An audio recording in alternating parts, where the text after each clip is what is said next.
le malheur frappe aussi les croyants. Beaucoup de gens soutiennent que si tu acceptes Jésus comme ton Seigneur et ton Sauveur, tous tes problèmes seront résolus. Les vrais chrétiens, disent-ils, ne souffrent pas. S'ils souffrent, c'est toujours parce qu'ils cachent un péché. C'est un message populaire qui est censé attirer plus de monde au christianisme. J'y ai cru dans le passé et comme un charlatan, j'ai vendu ce christianisme comme une potion magique. Je m'en suis repenti et je dénonce cette contre-vérité dans ce témoignage pour une seule raison. Elle est contraire à l'évangile du Christ. Je m'explique. Avant d'aller plus loin, je dois avouer que j'ai cru et propagé ce mensonge parce que je ne lisais pas ma Bible. Je n'étais pas nourri des paroles de la foi et de la bonne doctrine comme l'apôtre Paul le recommande à Timothée. 1 Timothée 4, verset 6. Si j'avais régulièrement lu et étudié ma Bible, j'aurais su que Christ a dit à ses disciples « Vous aurez des tribulations dans le monde, mais prenez courage, j'ai vaincu le monde. » Jean 16, verset 33. Si j'avais régulièrement lu et étudié ma Bible, j'aurais compris que Christ ne parlait pas uniquement de persécutions, mais aussi des épreuves de la vie, ainsi que des malheurs qui frappent tous les habitants de la terre. J'aurais su pourquoi Christ n'a pas demandé à son Père d'ôter ses disciples de ce monde, alors qu'il savait très bien ce qui les attendait.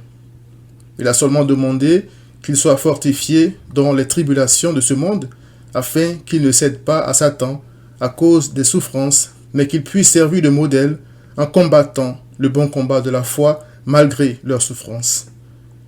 Il est écrit, « Je ne te prie pas de les ôter du monde, mais de les préserver du mal. » Jean 17, verset 15. L'apôtre Paul a dit à Timothée, « Souffre avec moi, comme un bon soldat de Jésus-Christ. » Il n'est pas de soldat qui s'embarrasse des affaires de la vie s'il veut plaire à celui qui l'a enrôlé. 2 Timothée 2, versets 3 à 4. Paul lui a aussi dit, « Pour toi, tu as suivi de près mon enseignement, ma conduite, mes résolutions, ma foi, ma douceur, ma charité, ma constance, mes persécutions, mes souffrances. À quelles souffrances n'ai-je pas été exposé à Antioche, à Icône, à Lystre? Quelle persécution n'ai-je pas supporté? Et le Seigneur m'a délivré de toutes. Or, tous ceux qui veulent vivre pieusement en Jésus-Christ seront persécutés. 2 Timothée 3, versets 10 à 12. Si j'avais régulièrement lu et étudié ma Bible, j'aurais su que la souffrance du croyant n'est pas toujours une punition et que Dieu se sert de la souffrance pour apprendre l'obéissance à ses enfants. J'aurais compris ce que le psalmiste voulait dire en l'écrivant « Avant d'avoir été humilié, je m'égarais. Maintenant, j'observe ta parole. » Psaume 119, verset 67. J'aurais aussi compris pourquoi il est écrit « Mon fils, ne méprise pas le châtiment du Seigneur et ne perds pas courage lorsqu'il te reprend, car le Seigneur châtie celui qu'il aime et il frappe de la verge tous ceux qu'il reconnaît pour ses fils. » Hébreux 12, versets 5 à 6. J'aurais su pourquoi, alors qu'il n'avait aucun péché, Christ lui-même devait passer par cette école de la souffrance.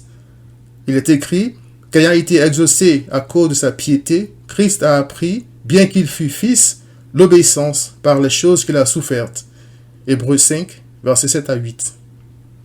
Si j'avais bien lu et médité sur ces versets, je me serais demandé pourquoi je bénéficiais, moi, pécheur, de la grâce de Dieu, alors que Christ, lui, n'avait été exaucé qu'à cause de sa piété. J'aurais alors compris que ce n'est par la grâce de Dieu qu'un homme comme moi est sauvé. Éphésiens 2, verset 8. À cause des souffrances et de l'obéissance de Christ.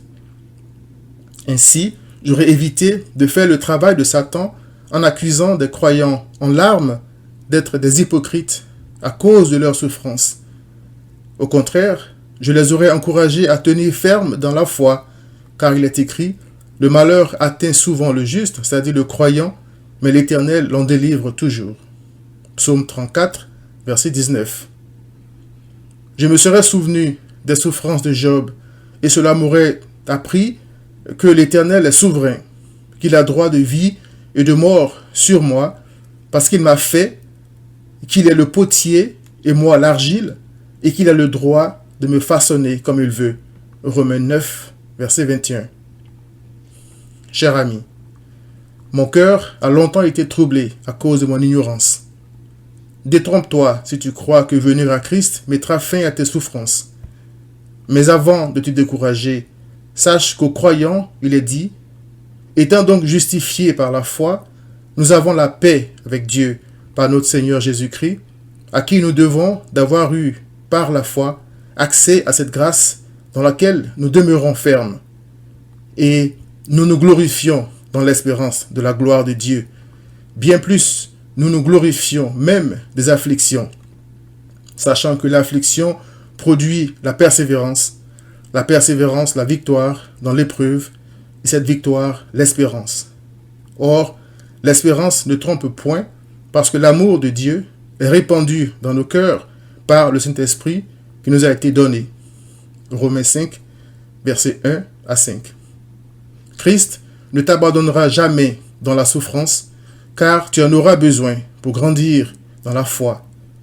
Par sa grâce, tu demeureras ferme en lui dans la souffrance, et tu pourras toi aussi le glorifier en disant, comme David, « Tu mets dans mon cœur plus de joie qu'ils n'en ont, quand abondent leurs froment et leurs mou.